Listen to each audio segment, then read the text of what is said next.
a number of things in that area. Thank you very much. Kevin Haig. Just getting to the final point. I wasn't anticipating taking a call in this general debate, but I'm pleased to have the opportunity because there are several of the contributions from the government side that I'd like the opportunity to respond to. I want to start maybe by the comments made on the Prime Minister's behalf in question time today in relation to the in-work tax credit. There's an interesting linkage there, isn't there, that support for children is linked to whether or not their parents are in work. And that seems to me, sir, and to the Green Party to be an inappropriate linkage. Actually, if children require support because of the poverty of their parents, they require support. Children ought not to be punished for the circumstances that their parents find themselves in.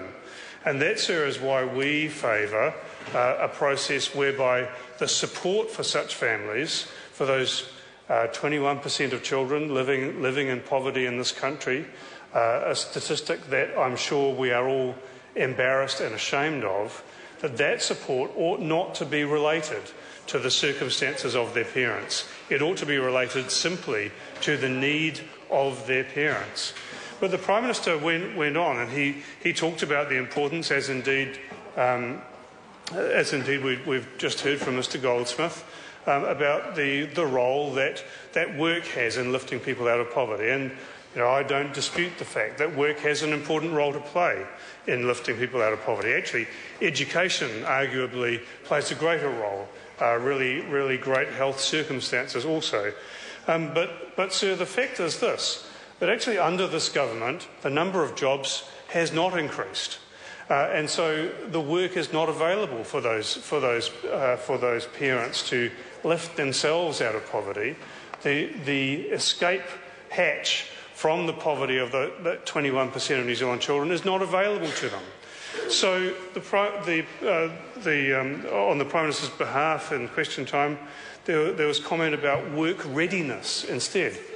Well, is it the government's intention to extend the in-work tax credit to all of those who are work ready or judged to be work ready? Because those people will have done what is required to make themselves available for work, but it will take into account the simple fact that the jobs are not available for those people. Now, Louise Upston in her contribution talked about the Greens. She said it was great, I think, I may be paraphrasing, that the Greens brought to the House's attention the growing inequality in this country and talked about the importance of, it may not have been quite what the member was saying, but the importance of closing that gap between rich and poor, the importance of creating jobs. And she suggested that the Greens said no to everything the government suggested. Well, I think the member proposed that as a problem with the Greens' approach. But I want to respectfully suggest that's actually a problem with the government's approach. The reason that we say no to what they propose is that the only things that they propose are the unacceptable ones. They propose mining in national parks, for goodness sake. They propose other extractive industries as the answer to our problems. All of those are non-sustainable, low-value, low-quality jobs, even if they create any. What we propose, and we have again and again and again, the member talks about roads, and we've provided lots of evidence in this House that roads provide a very, very few jobs.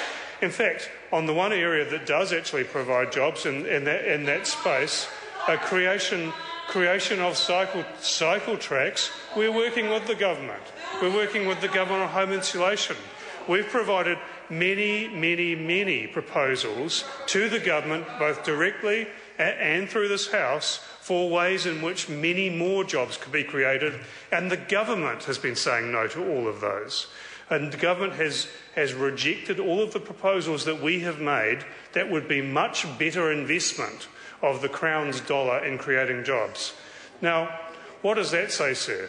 What it says is it's not the Green Party that always says no, it's in fact the government that says no. And in the House today, Jerry Brownlee, on behalf of the Prime Minister, was saying no to universalism, but also no to targeting.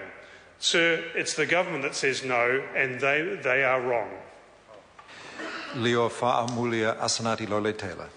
Thank you, Mr. Speaker. I think I'd like to remind